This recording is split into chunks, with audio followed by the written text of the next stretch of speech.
No último vídeo que eu postei falando de Rick and Morty, eu falei sobre o episódio 4 e também dei uma visão geral sobre o que eu achei da série até esse momento. Só que hoje eu quero falar especificamente do episódio número 3, que particularmente foi um dos que eu mais gostei até agora.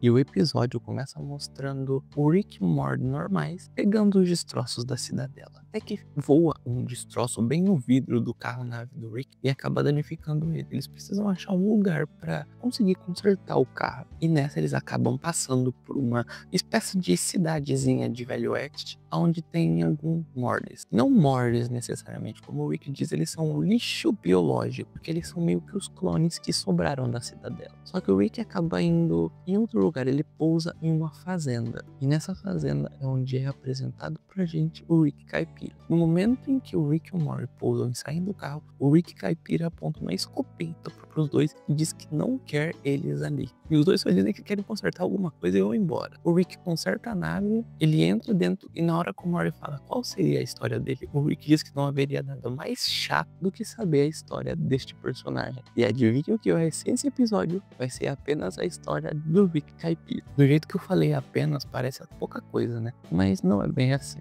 Eu diria que é um episódio bem profundo, com desenvolvimento de personagens secundários muito interessantes, além de mostrar um outro ponto de vista da cidadela. E a história do Rick Caipira começa sendo contada pela rotina dele. Ele cuida ali da sua fazenda, trata dos seus animais esquisitos, colhe as suas plantinhas, e ao que parece, ele vai realizar uma clonagem. E se você lembra do episódio 9 da terceira temporada, basicamente é o episódio onde a Beth, ela deixa preso da Fulândia dela o amiguinho Tommy dela. E lá é onde elas acabam tendo que clonar ele no final. E tem uma cena que é muito parecida com uma que a gente vê ali no Rick Caipira, que é a Beth colocando o negócio dentro do micro-ondas e batendo nos números. A do Rick Caipira é realmente muito parecida. A diferença é de tempo. Se não me engano, a Beth coloca 18 segundos e ele coloca 16, algo assim. E depois a gente vê essa rotina, o Rick Caipira vai até a cidade dos Mortys, onde ele vai comprar algumas coisas. E nesse momento também é apresentado um outro personagem, que é o Morty Fliperama. O Rick consegue comprar as coisas deles, só que parece uma nave. E a cidade dos Mortys enlouquece, porque o Morty soa o alarme e dessa nave descem clones do Rick. Porque não eram só os Mortys que eram clonados na cidadela, os Ricks também. Acho que a cidadela devia ter um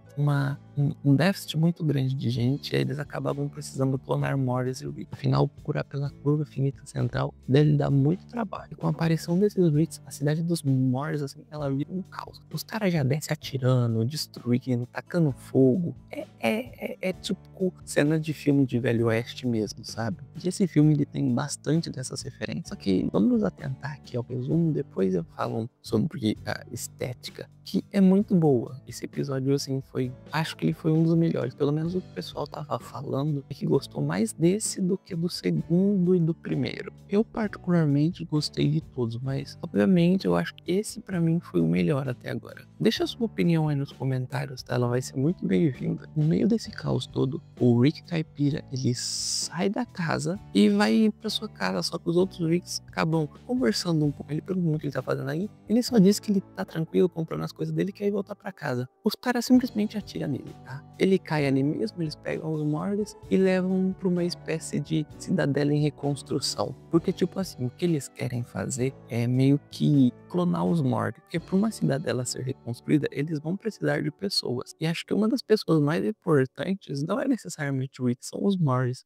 É interessante a gente pensar nisso. E depois que os Mortys são entregues, o Rick, traficante lá, ele vai conhecer o chefão. E meus amigos, temos aqui a apresentação de um típico vilão de filme de Velho Oeste. Sério, ele é o arquétipo escrito do vilão de Velho Oeste. Ele é o design, o estilo, tudo. E, se não me engano, esse tipo de personagem tem até um termo próprio. Se não me falha a memória, o termo para esse personagem é o sulista gordo e suado de terno branco. Você pode ver em qualquer filme de Velho Oeste vai ter um personagem de terno branco com sobrepeso que soa muito. Não importa o frio que esteja fazendo, tá? Porque o arquétipo do personagem é esse, tipo assim, um estereótipo, sabe? A pessoa bater o olho e lembrar de algumas coisas. Porque esse tipo tipo de personagem que ficou muito famoso em um dado momento lá na história dos Estados Unidos. Você quer um exemplo, assim, mais de desenho? Um que eu lembro é do filme Nick que a Vaca Tussa. O cara que canta o Tiroleio, eu o rei lá. É igual. O pagamento que ele faz pro Rick lá é fluido de portal. Só que parece que esse fluido de portal tá ficando escasso. Tipo um resquício, sabe? É muito. Acho que dá para uma, duas viagens, um ou dois saltos, assim, de dimensões. Muito pouco mesmo. E nesse momento, o episódio corta de volta pro Rick Caipira, que tá lá usando os cubozinhos dele pra se consertar, sabe? Se construir de volta. E ele volta pra sua casa e ele encontra tudo destruído. Teve um dado momento que eu achei que teve uma referência a John Wick. Eu não tenho certeza, mas me pareceu muito uma referência a John Wick. Que é o momento em que ele tira as coisas assim do chão, sabe? Que ele tá ali, ele limpa o chão e sobe as armas dele. O momento em que o cachorrinho dele, o cachorrinho entre aspas, o porquinho dele tá morto, ou ele joga o pingente. Referências. Eu acho, posso totalmente errado, pode ser referência a outra coisa, mas pareceu muito. Então o Rick começa a planejar a sua vingança. Afinal, né, os caras ferraram com a vida dele. E assim ele vai, ele junta suas armas e tudo mais, modifica o seu carro e consegue ir pro espaço. E nesse momento, ele joga uma coisa no banco e ouve um som, porque tinha dois Morlys escondidos lá. Eles têm até uma discussão, os Morlys falando que querem resgatar os amigos dele, e o Rick dizendo que só queria recuperar as coisas roubadas e se vingar dos caras. O Morty diz que é a mesma coisa, a mesma coisa. E que o Rick não tem opção. Ou ele ejeta os dois do carro no vácuo do espaço, ou ele continua. Isso serviu pra mostrar um pouco, acho que, como esse Rick se importa com os Mortys. Porque ele podia realmente ter ejetado eles ali mesmo. Aí, no momento em que aqueles Ricks clones estão dividindo lá o fluido de portal entre eles começam a ser eliminados pelo Rick Caipira. E assim, rola um tiroteio, um bang bang, como gostavam de falar. E no final, eles acabam conseguindo chegar até onde estão os outros Mortys presos. É nessa hora que surge o vilão com um dos plots desse episódio, dizendo que o Rick Caipira era simplesmente um dos melhores clonadores de Morty de toda a cidadela. E nessa hora, assim, começa uma discussão entre o Rick e o Morty Fliperama, porque, né, o Morty não se sente meio pra baixo e tudo mais, diz que o Rick não é diferente. E o Rick fala que realmente ele não é muito diferente dos outros Ricks. E o cara obriga ele a clonar o Morty, e ele vai clonando. Só que ele faz um Morty super forte, sabe? Parecendo Hulk. E aí, mais uma vez, começa o caos e a ação. O Super Morty quebra o negócio, ele sai destruindo tudo. O Morty Fliperama vai lá e ajuda os outros Mortys a escapar. E na fuga, eles conseguem meio que ter uma conversa, o Rick e o Morty Fliperama. Basicamente, o Morty ele pergunta pra ele se ele ama os netos, né? E a resposta que ele, pelo menos, diz é que nem tanto, ele só é muito bom em fazer eles. Aqui mostra algo muito interessante. Não importa qual Rick seja, de qual realidade, ele é péssimo em verbalizar os próprios sentimentos, em verbalizar as coisas que ele sente. E acho que é pra isso que serve a Doutora Wong. E espero que ela volte a aparecer durante as temporadas. As conversas que ela tinha com o Rick, pra mim, são assim uma das melhores, que mais mostram o personagem além daquele bêbado viciado em adrenalina. Nessa hora, o Rick, ele tem uma conversa com o Morty antes de se despedir, né? Ele fala pro Morty e viver memórias que não foram fabricadas. Ele basicamente se sai por eles. Aquele tipo herói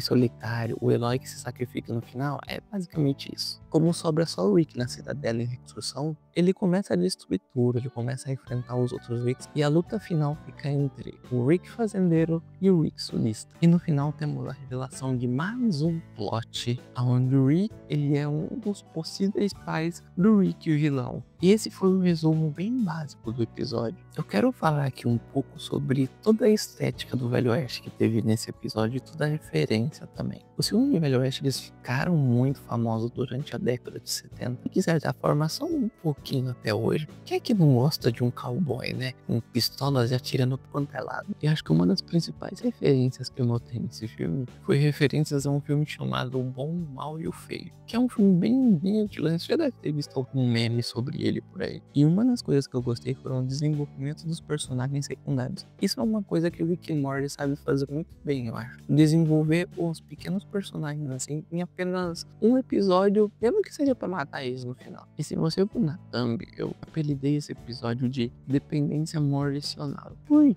porque esse episódio demonstrou uma coisa muito legal. Não importa qual é a realidade do Rick, não importa que tipo de Rick é, eles sempre vão ter uma dependência do Morty. Mesmo que já tenham explicado pra gente que o Morty é basicamente um escudo pro Rick, eu acho que não é bem isso, eu acho que vai bem mais além. Porque o Morty parece muito necessário para a questão do funcionamento do sistema. Uma das coisas mais importantes ali na Cidadela, como a gente viu o Rick velho fazendo, é que eles precisavam de Mortys para as coisas funcionarem. Óbvio, eles também vão precisar de fundo de portal, mas a prioridade naquele momento era reconstruir o Morty. O Morty, ele é a mão de obra, ele é o apoio emocional, o apoio físico também. Ele é o assistente braço direito, braço esquerdo do Rick, ou dos Ricks. Eu acho que isso escancara ainda mais com o Rick caipira, porque ele podia ter escolhido ir para qualquer lugar dentro daquele universo ali, mas ao invés disso ele preferiu ficar na cidade dos Mordes. E de vez em quando ainda parece que realizar alguns, tanto pelo que a gente viu no começo do episódio, quanto que pelo que o Rick Velho Oeste diz. E o Rick Velho Oeste é o Rick vilão, basicamente. E é muito legal ver que aquilo que o Rick Primer falou continua meio que ressoando nessas temporadas. Que ele e o C-137 foram os únicos a descobrirem que a viagem de portais realmente foi descoberta apenas por eles dois, por enquanto. Como a gente pode ver, a troca ali dos Ricks, a moeda de deles, era basicamente um resquício do fluido de portal que devia ter sobrado da cidadela. Eu acho que esse episódio foi bem melhor do que o primeiro, do que o segundo. Eu, particularmente, gostei bastante. Eu gostei deles terem tratado mais os outros personagens além do Rick C-136. Bom, no mais é isso. Eu espero que tenham gostado desse vídeo. Se você gostou, deixa o seu like, não se esquece de se inscrever no canal e até a próxima. Ah, e não deixa de conferir as outras coisas aqui falando sobre Rick and Morty também, ou sobre qualquer outro anime que você goste, filme, série, quem sabe.